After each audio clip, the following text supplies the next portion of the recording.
Happy Friday, everybody. I'm Kathy W.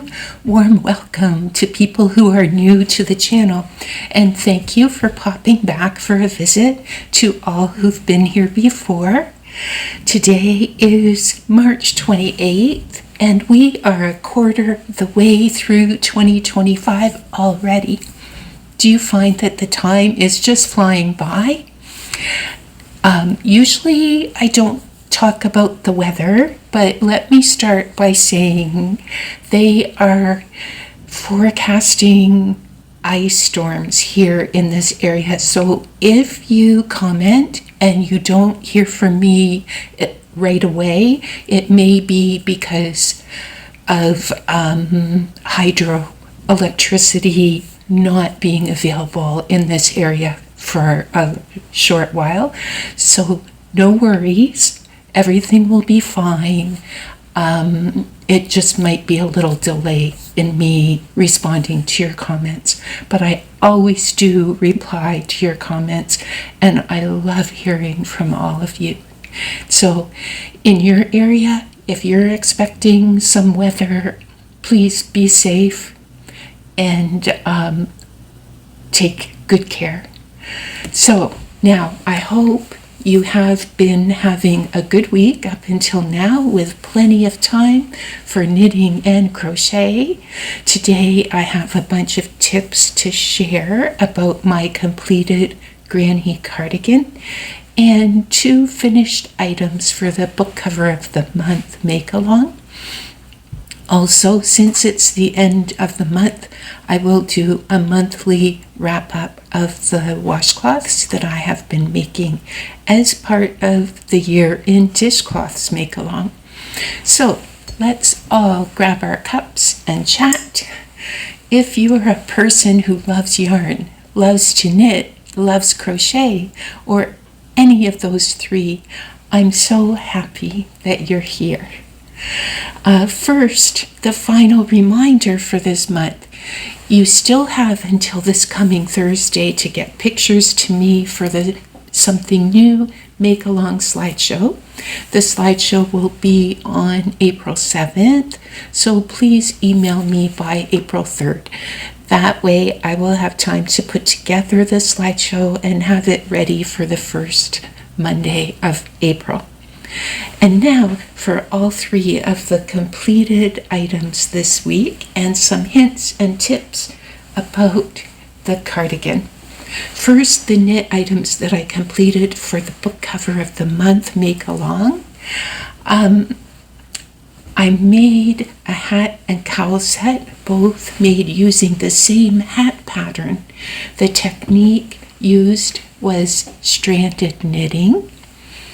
To make the cowl, I cast on extra stitches, and there we go. And I didn't do the decreases called for in the hat. Otherwise, I followed most of the hat pattern. I did change this part. In the hat, it was a 2x2 rib, 2 knits, then 2 purls, and in this I just made up a different kind of ribbing. I did knit in the back loop, then a purl, and just changed it up a little bit. So the pattern is called the Sunset Hat by Emily Dormier. It is a free pattern on Ravelry.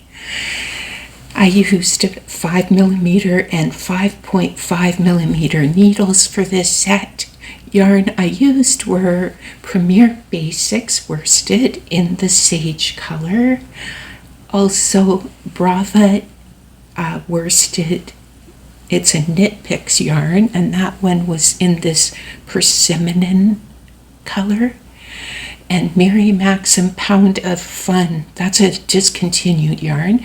I used the taupe for this color, and a yellow from my scraps that might have come from Cambridge Fibers in a bag of yarn. I will show a picture of the book cover over here. This is a make-along by Rosanna from Crochet with Nona Rosanna. The colors this month were ones that I don't often work with, and it was fun to experiment with color in new ways. Yeah, I put information about how to find channels and how to find any patterns that I have used in the description box below. Rosanna will have a new inspiration book cover for us at the beginning of April, and you can watch there if you would like to jump in next month. Another finished item. This one took a bit of time. The pattern worked up really well, and the finished item was worth every minute. I won't keep it on a hanger, but this was the easiest way to be able to show you this one.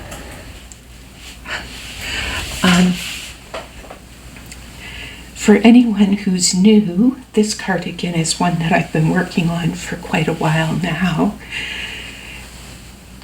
It is a gift that I'm making for someone who I love dearly, and she chose the pattern and the colors that I'm using. The pattern is called the Granny Crop Cardigan by Michelle Moore from MJ's Off the Hook Designs. It is available for purchase on Ravelry and Etsy.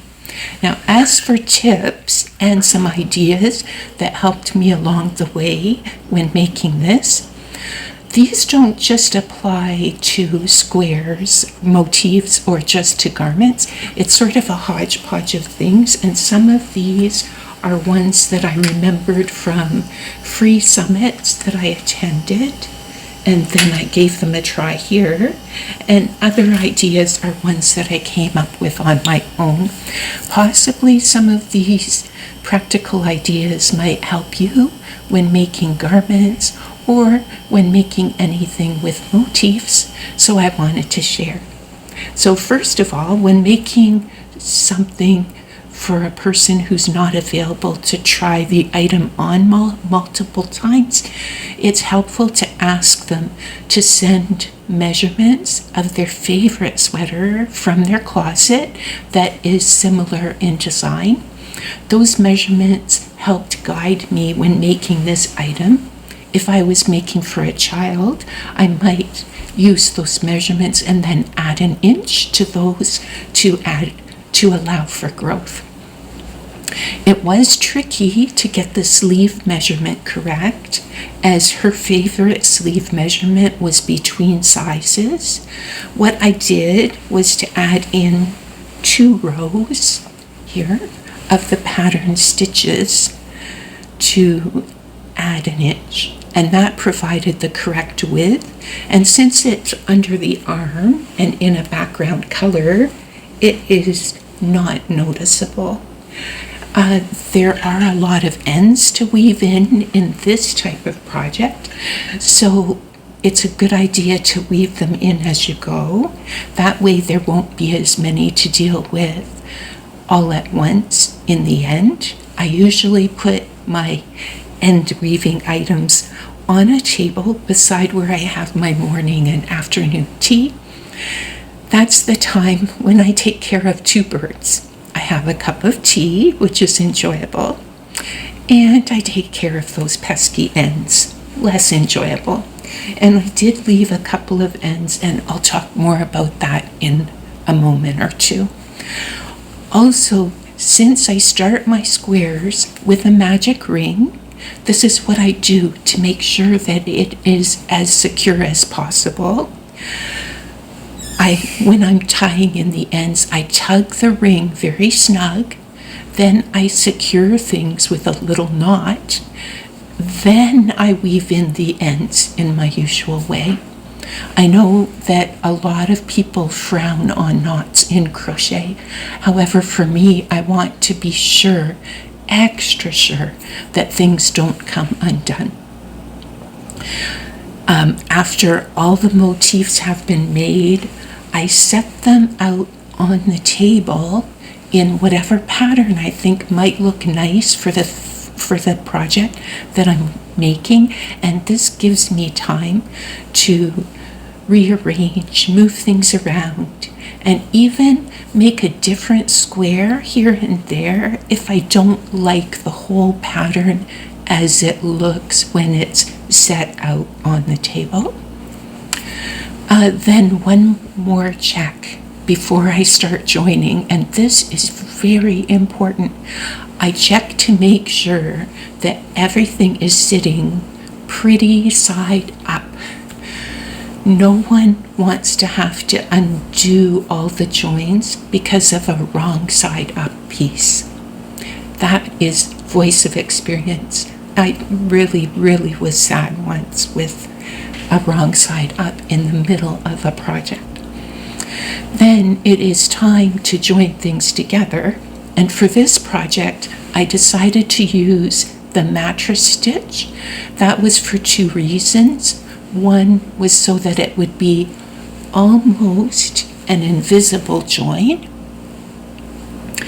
and the second reason is that on a 4-inch square it would remain 4 inches and there would be no change in size. When joining blankets, I like to sometimes use a single crochet in the back loop or a slip stitch in the back loop. It gives texture to the blanket. However, it can somewhat change the size of the blanket after joining. So also this method requires very consistent tension, so it is important to practice first and be sure that there will be no puckering in the final item. Sometimes a contrast color of yarn in this method gives a pretty effect. Also, I learned the hard way with this very sweater that the mattress stitch requires more yarn than the join as you go method. That was a learning curve for me on this project, and I had to reorder yarn to have enough to complete the cardigan. So from now on, I plan to order one extra skein of the background color, just to be sure. And the final tip, I didn't weave in the ends on the cuffs as yet. This way, for this gift, if she prefers the sleeve to be a bit longer or a bit shorter, I can easily adjust it by redoing the cuffs. And for anyone new to my videos, I used both a 4mm hook and a 4.5mm hook. The yarn I used was Premier Anti-Pilling Everyday DK. The colors were Raven, Sangria, African Violet, Cadet Blue, and Cream. Do you have a favorite tip or idea that you use? If you often use one of these that I mentioned, or you have a new one to share, please comment or send me an email. I can include them as a part 2 video next week, and we can all help each other. So next, an update about Laura's Wednesday wipeout and the washcloths that I've been making during March. Each week on Sunday, I try to make the one that Laura chooses on the previous Wednesday slideshow. And recently, the squares have been in a spring theme. As an added surprise for me, considering all the squares in that Granny Cardi, 3 out of the 4 have been Granny Square washcloths. Perhaps next month I might take a bit of a break from motifs. I'm not going to plan any Granny Square projects during April. So the 4 that I made this month are Lacy Violets,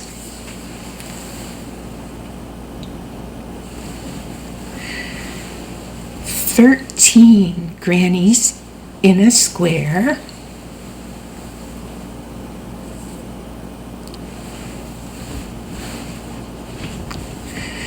Grandmother's Flower Garden, which was a bunch of granny hexagons all joined together. Oops, that one was backwards. Here we go.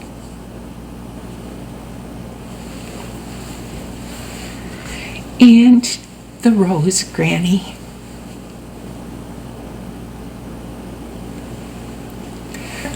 Just to start watching the slideshow and see everyone's beautiful spring washcloths, Wednesday is the day, and Mad Mimi's Crochet and Farming is the channel. You can see what dishcloth Lara randomly picks for us to make next. It is a lot of fun to watch the slideshow. Oh, and I peeked at the summer once. There is only one Granny Square coming in the summer season. I wonder when we'll see that summer Granny Square one.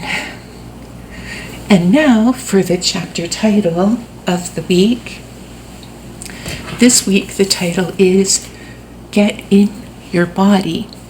That was a curious title to me, and I wondered what could that chapter be about. So I went ahead and read the chapter, and then I thought about my added insight after I thought about what Carrie wrote. First, I thought about the importance of movement. For me, that is about walking in nature. How going for a walk or hike puts me in touch with creativity. Sometimes walking for me is limited by the weather. Yeah, especially, for example, this weekend. However, even when limited, I still can watch videos about nature and tend my house plants. Those things put me in touch with nature. Not only this, also sleeping well helps me creatively. Ironically, this for me is the exact opposite of all that movement. I used to camp and canoe in wilderness areas. That was sleeping in nature. Those times are long past. So now my sleeping, although surrounded by my houseplants, is decidedly never in nature. And yet I still find creative inspiration in dreams and wake up with creative ideas and solutions. So for me, that sleep time is also a way to get in my body and for creativity to find me. Maybe I should try putting a little notebook right on the table beside my bed so that I can capture those ideas before they disappear into the routine of my day. Oh, and if you would ever want to find a copy of this book to read Carrie's perspective about these 30 ways to ignite creativity and the little spark, I typed a few places in the description box of where you can find a copy if you'd like. Thank you everyone so much for being here and for sharing in your comments and leaving your thumbs. Have a wonderful weekend. Enjoy your crochet, enjoy your knitting, and I hope to see you next Friday.